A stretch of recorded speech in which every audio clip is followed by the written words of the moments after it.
I discovered that my wife was cheating, and it has completely shattered my world. I ended our marriage, and now I find myself in a state of utter confusion and heartache.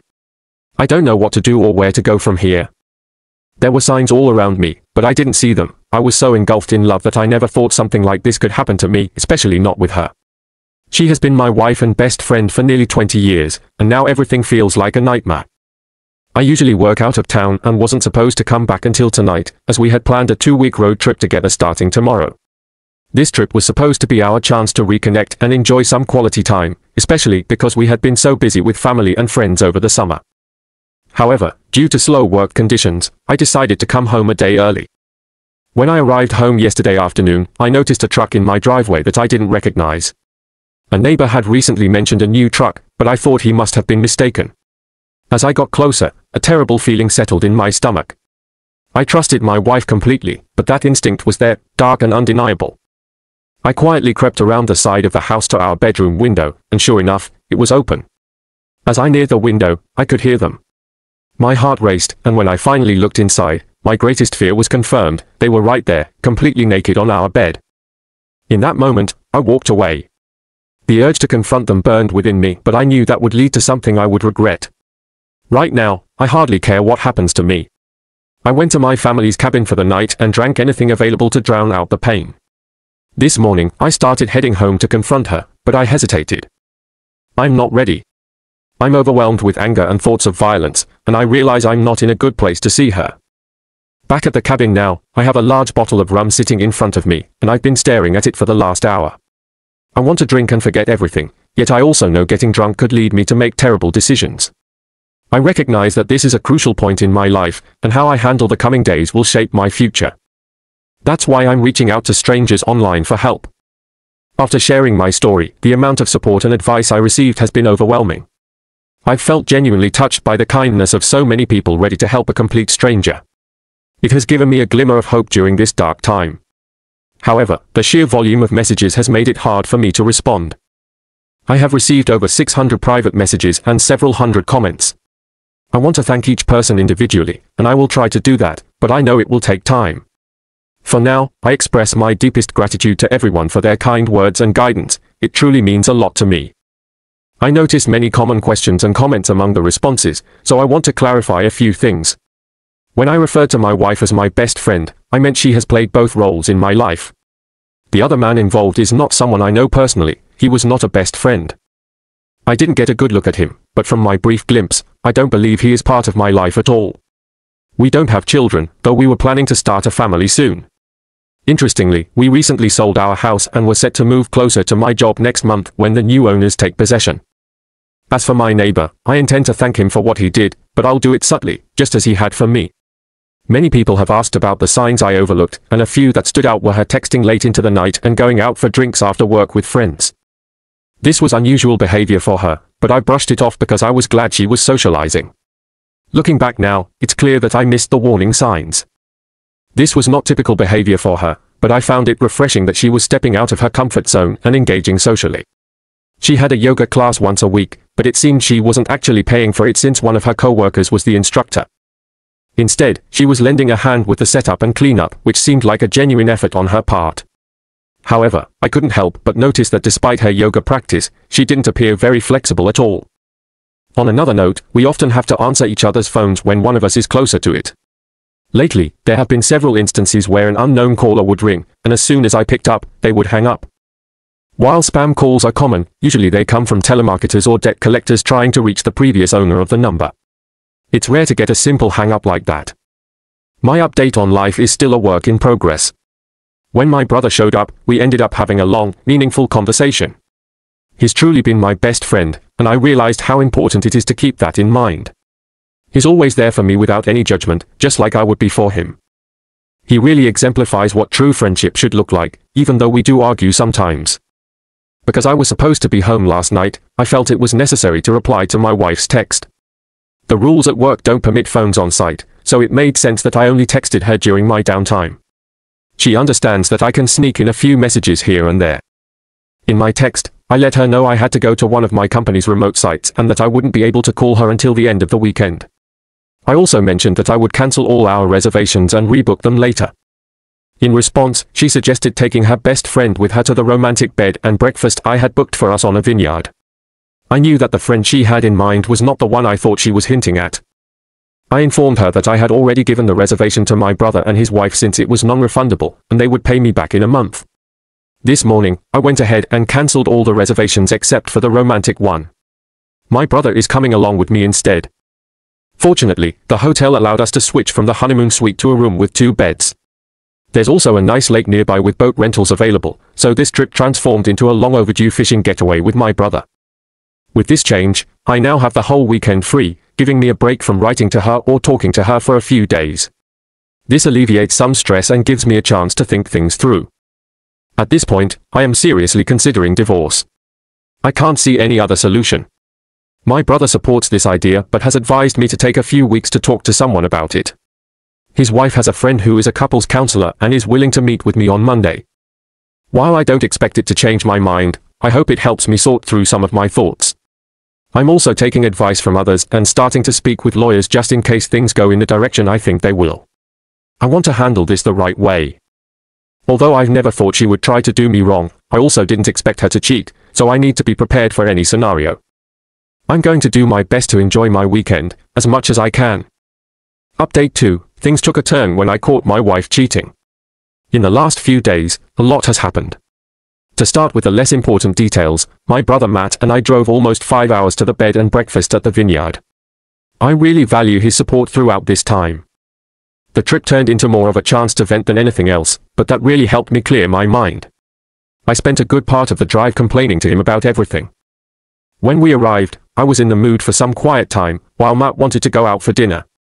I decided to stay in the room while he went out to eat, and he kindly brought me back some food. He also managed to rent a boat for us to use the next day. On Saturday, we hit the water for some fishing. The owner of the bed and breakfast knew we were planning to fish and was kind enough to pack us a small cooler filled with food and drinks.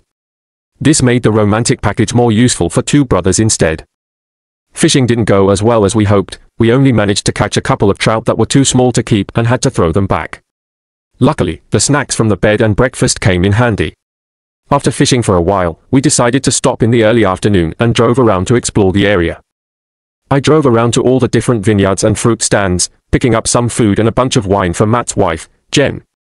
That night, we planned to treat ourselves to the biggest tomahawk steak we could find. On Sunday, we drove back to Matt's place, which is only about an hour away from my home, in the next town over. When we arrived, Jen was already there waiting for us. We all sat down together and opened a bottle of white wine that had been chilling in the cooler. At that moment, the weekend started to come to an end for me. Jen told me something that hit me hard. While we were away, she decided to check up on my wife. She revealed that a guy had been at my place on Friday night and stayed all night. Then, on Saturday morning, Jen managed to get there just in time to see him leaving. She followed him home and found out where he lived. While he was in his apartment, my wife was sending me text messages, saying how much she loved and missed me. This went on while she was actually over at that guy's place on Saturday night. Jen went on to say that she was spending time with her family in my town but also keeping an eye on my wife. She even managed to catch my wife leaving his apartment on Sunday morning and took a few pictures of them hugging and kissing before she got into her car. Hearing all this made it clear to me that I really didn't want to see those pictures. They confirmed what I was starting to think: trust was completely gone.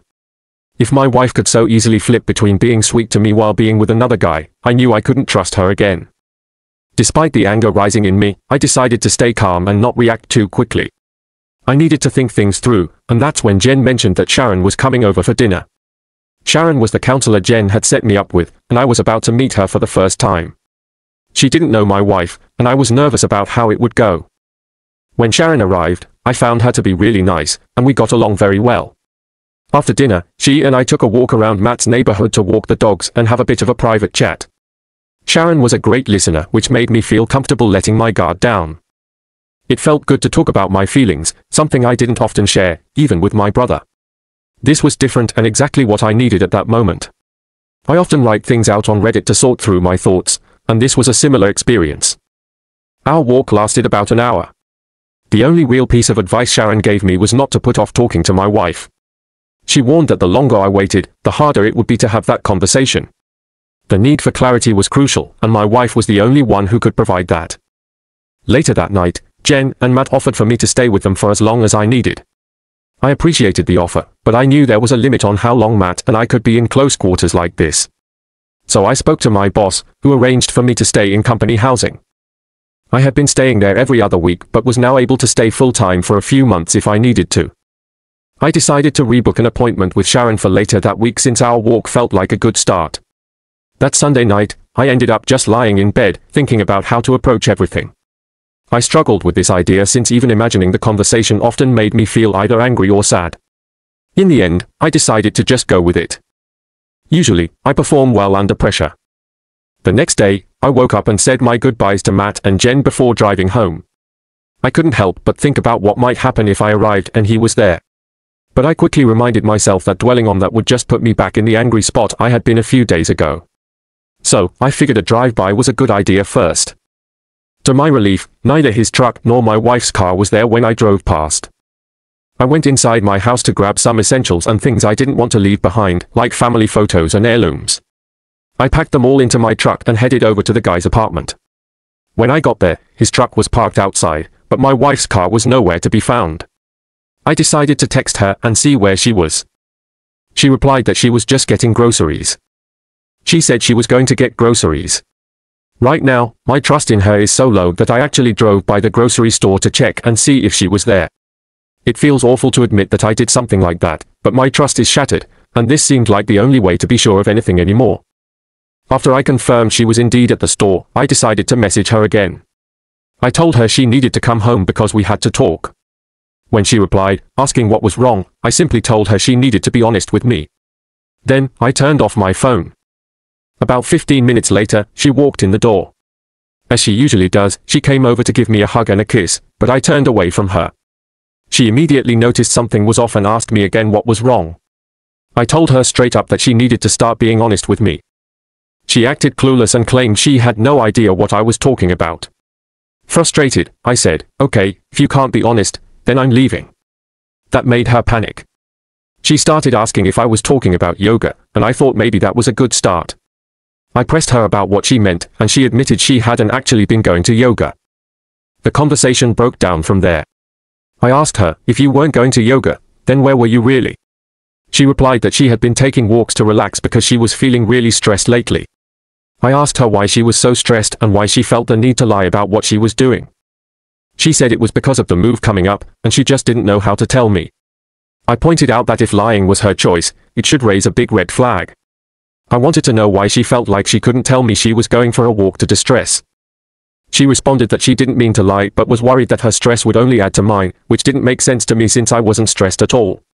I pressed her again, saying I felt like she wasn't telling me the whole truth. Her response was confusing. "What do you mean?" she asked.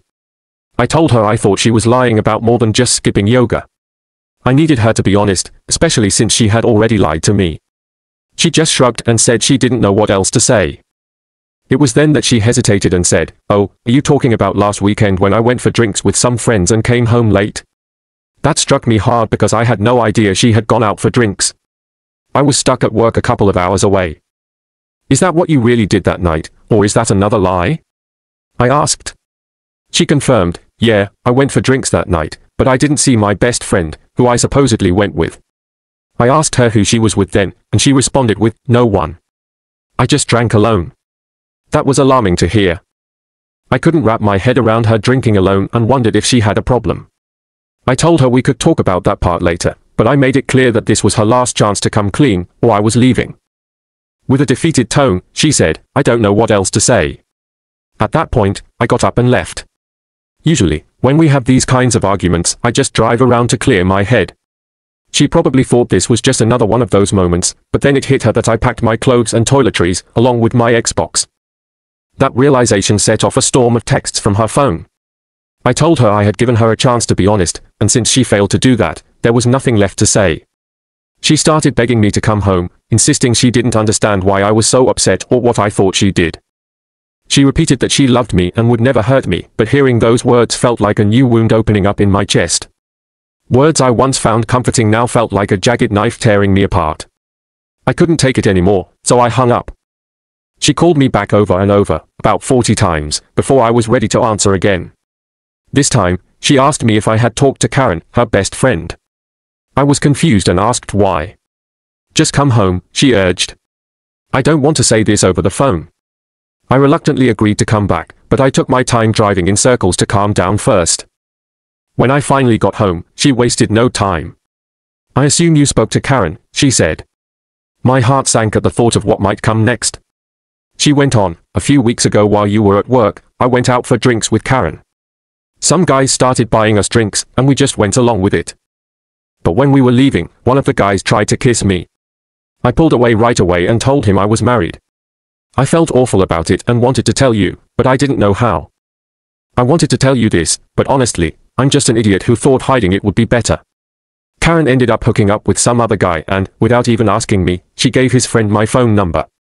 He sent me a few texts since then, but I haven't replied at all. So, I asked her if I could see her phone.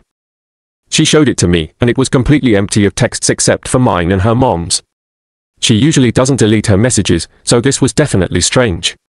I looked through her photos, and once again, everything seemed clean. But then I checked the deleted photos section and saw one of a guy I didn't recognize. I asked her, who is this? She told me, that's the guy who tried to kiss me. I pressed her, why did you take a picture of him? She said she was just being stupid. I pushed further, that's not a reason. Why did you really take a picture of him? She responded that she didn't know. I asked again, is this everything you want to tell me, or is there more? She replied, that's all I can think of right now. Frustrated, I left. I didn't want to sit there and force it out of her. I got into my truck and drove away. She ran outside, trying to stop me, but I was already too far. I drove to a nearby park and sat on my tailgate, eating my lunch while trying to figure out what to do next. As I sat there, memories started to flood back, and I realized there were things I should have paid more attention to. For instance, there was that one weekend when I was working a shift. I went to bed early, and my wife went out to the club with some girlfriends. I woke up around 4 a.m. and noticed she still wasn't home. I called her a couple of times, but there was no answer. About 30 minutes later, she called me back and asked if I could come pick her up. When I got to her, she said they had trouble getting a taxi. A couple of guys that her friend knew had offered them a ride, but they wanted to stop at their house first. When they got to this guy's place, her married friend went into a room with one of them. My wife said she spent a while looking for her friend but eventually gave up and just had a drink in the kitchen as she waited. She claimed she didn't hear her phone ringing when I was trying to call. We fought about it, and she was disgusted by her friend's behavior, so she cut that friend out of her life. I thought that was the end of it. Then there was another time when she traveled to visit a close friend in another city for a planned girls' night. There were supposed to be 4 girls, getting drunk and watching movies in their pajamas, that's what she told me. Later, she called me around 1 a.m. to say goodnight. We talked for about 20 minutes, and she kept saying they were having a great girls' night. But then I heard a guy's voice in the background. I asked her who it was, and she initially denied hearing anything. But then it happened again, and she couldn't deny it anymore. Finally, she admitted, oh yeah, X brought a couple of guys with her. Everyone here is super pissed about it. She was drunk and 3 hours away, leaving me no choice but to trust her again. We fought about that, and I was frustrated because she refused to tell me guys were there. She promised never to put herself in that situation again, but clearly, that didn't stick. Thinking about all of this and the conversations we had about it made me ready to give it one last shot. I turned my phone back on, and it rang almost immediately. I answered, and she was screaming for me to come home. I drove back to the house, and as soon as I walked inside, I was confronted by her, crying her eyes out. She was sitting on the couch, repeating, I'm so sorry, I'm so sorry. I asked, sorry for what? She started rocking back and forth, looking like she was losing it. It took her a good 5 minutes to calm down enough to actually say something. Finally, she confessed, I lied about the guy who tried to kiss me. I just said, okay, tell me what happened. She took a deep breath and finally told me, the 4 of us actually went back to his place that night and we fooled around. I knew it was more serious than she was letting on, but hearing her say it just made me feel dizzy. It felt like the room was closing in on me, and I could hear what felt like a million voices at once. I think I was having a panic attack. I rushed to the bathroom and splashed cold water on my face until I could finally think straight again. What did you do? I couldn't help but ask. Until everything got back to normal for me, I was stuck in a whirlwind of emotions and confusion. I couldn't help but question what had happened between them. What did you do? I asked. Do you really want me to tell you? She replied hesitantly. Yes, I insisted. He fingered me and I gave him a blowjob, she admitted, her voice almost trembling. I felt a wave of anger wash over me. Was that it? I pressed for more details. Yes, she answered quietly, avoiding my gaze. I'm done with this game, I declared. You need to tell me everything right now, or this is the last time we'll ever talk. Tears started to fall down her cheeks again, and it took her a few minutes to gather herself before she could respond. We met up again and had sex, she confessed, voice breaking. I'm so sorry. I love you, and I'll do anything to make it up to you. Pained, I said, just the one time? If I tell you the truth, will you please give me a chance to make up for it, she pleaded. I replied, I'll think about it. She took a deep breath and said, it was an affair. We had been hooking up while you were away for work. It's been going on for almost a month now. He's married, and they're about to get divorced. Does he know you're married? I asked, feeling my heart sink deeper. Yes, she replied. If he's cheating because his marriage is falling apart, does that mean you think ours is too? Is that what you told him? I pressed. No, I don't think ours is failing. I feel so stupid. I hate myself. Please don't leave me. I can fix this, she begged. I shot back, how? She responded, whatever you want. If you were in my shoes or even his wife's shoes, what would fix this for you? I thought about it for a moment before answering, knowing the truth and trusting you to mean what you're saying. You can trust me. I messed up, and I won't do it again, she promised. If you were his wife, wouldn't you want to know the truth? I asked, wanting her to see the bigger picture. Yes, she admitted. Then fix this, I insisted. Do you want me to call her? She asked, her voice shaky. If you think that is what would help, I replied. She tried calling but didn't get an answer. A few minutes later, her phone rang, showing as Karen from work. She looked shocked, and I knew that wasn't good. I asked if it was him, and she confirmed it was. When I answered, the man on the other end sounded like a coward. Oops, I must have the wrong number, he said. I took control and said, no, this is the husband of the girl you've been cheating with. I'm going to let you speak to her because she has something to say to you. I passed her the phone. I told him everything, she relayed back after hanging up. He knows the entire truth. We're done. It was just a fling, and now you need to never contact me again. I wanted to see the phone before she hung up, so I asked, what divorce lawyer are you using? He replied, I'm not getting divorced. I thought you told your wife you were, I pressed. No, he answered. Okay, then can I speak to your wife? She has just as much right to know about this as I do. He pleaded, please man, I didn't know she was married. Don't ruin my marriage over a mistake. I responded, you've ruined mine over a mistake. It's only fair I tell your wife. Please don't. She's at work right now. I'll tell her everything when she gets home, I swear, he begged. I replied, okay, you do that. I hung up and asked my wife if she knew where his wife worked. She did. I had her call over and ask for the wife at work. She managed to get through and told her to take a seat. The woman on the other end said she was just about to leave for the day and would call my wife back from her car. When she did call back, my wife said, I have something terrible to tell you, and I don't want you to have any accidents. Please don't drop.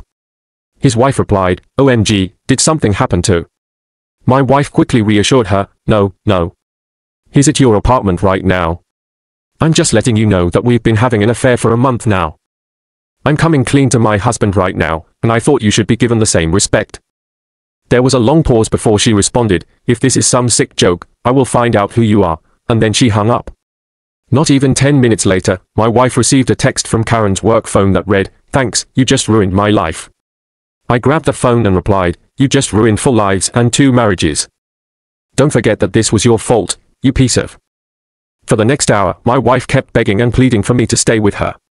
She offered counseling, promised to never leave my side, and even offered me sexual favors. This was everything I expected, and I felt overwhelmed by it all. Then she suggested we should take that vacation. Let me treat you, she insisted. We need time away. We should definitely take that vacation, she mentioned, it would be a real treat for us. We really need some time away from our daily routines. Her reason for suggesting this vacation was that we have been feeling distant lately, and she feels we need to spend some quality time together. My work schedule has been keeping us apart way more than I would like, and it's clear that we both need to reconnect. When she brought up the idea of a getaway, I had a feeling that was coming. But what she didn't expect was for me to tell her that I had already gone on a trip without her. She also didn't see it coming when I let her know that I had booked a counseling session for myself, something I felt was necessary. Then there was the part where I revealed that I caught her cheating right on my own bed. She definitely wasn't ready for that. I could only picture her surprise when I mentioned that I already have a place lined up to stay, just in case.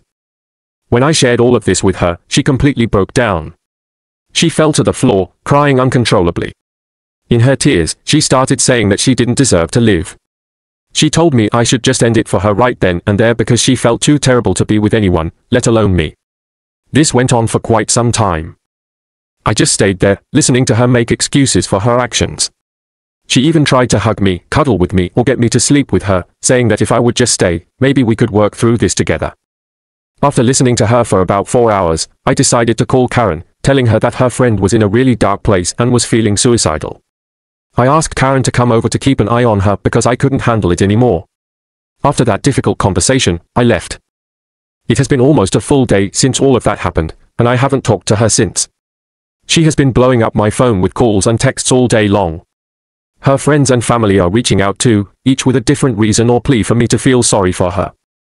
Interestingly, her father was the only one who reached out to me with a straightforward message. He told me that I need to do what is best for me and that he will always love me like a son, no matter what unfolds.